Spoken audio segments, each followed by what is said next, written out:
Bonsoir tout le monde, c'est Avocat Hollandi Joseph Alof et puis bienvenue à Soyam Time expliquez-nous qui est, qui qualité des familles qui qualifié pour programme Family Reunification, programme Family Reynifikasyon. Il y a des qualités groupe de familles qui a approuvé pour programme ça. Premier groupe là, nous élève immediate famille, immediate relative. Il y a trois personnes qui tombent dans immediate famille. Numéro 1.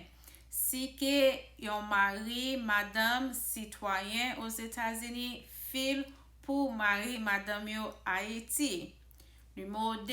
Si que yon citoyen, parent, file pour ti moun yo Haïti, faut ti moun la en bas 21 ans, et puis ti moun la poko marié. Et numéro 3.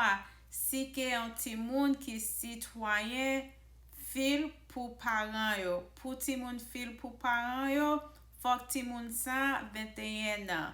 Famille sa yo, c'est famille qui immédiate parce que c'est qualité famille sa yo qui vivent dans yon seul kay ensemble. Leke ou fil pour immédiate famille sa yo, toujours gen un visa qui préparé pour famille sa.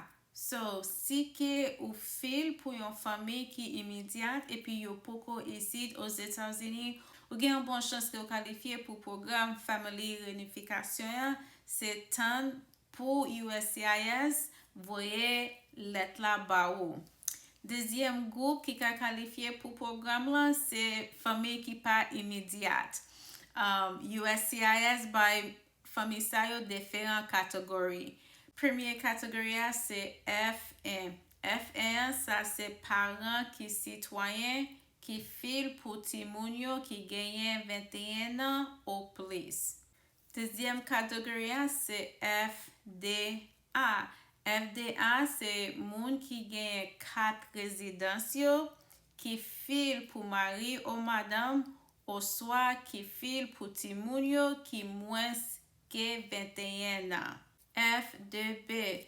F2B, ça c'est catégorie si que ou gen 4 résidences et puis ou fil pour ti moun ou Haïti, mais ti moun la qui tan gen plus que 21 ans.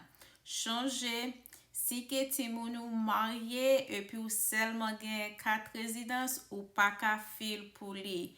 Seul citoyen qui ka fil pour yon ti moun qui déjà marié. Numéro 4. Groupe F3, ça c'est citoyen qui file pour ti moun yo qui marié. Et puis changer si que ou c'est citoyen et puis ou file pour un ti moun qui marié, dans application ou ka mette toute famille ti moun sa. Ou ka mette mari yo, et puis si yo gen ti moun ou ka mette non ti moun yo. Et numéro 5, groupe F4.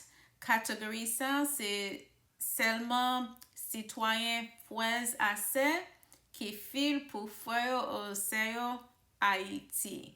So, c'est qualité des familles sayo qui a qualifié pour programme Family Reynifikasyon. Ou pas ka fil pour granou, ou pas ka fil pour cousine, cousin, ou pas ka fil pour nièce, neveu. C'est la catégorie des familles qui me fait expliquer.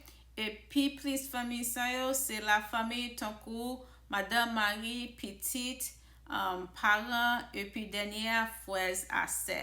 So c'est qualité application sa yo, si que au fil pour un moun et puis moun la toujours obtenu un visa Haïti, kounya ou même qui ici là ou même qui te fil dossier the petitioner depuis que vous avez un I-130 qui fin approuvé, ça veut dire ou seulement obtenir un visa pour moun nan ka vin ici ou même application sa yo, c'est application sa yo qui ka qualifié pour programme réunification et puis ou pas besoin faire rien, juste attendre et puis USCIS aux États-Unis a voyé yon lettre d'invitation ba ou pour que ou appliquer pour moun sa yo. OK?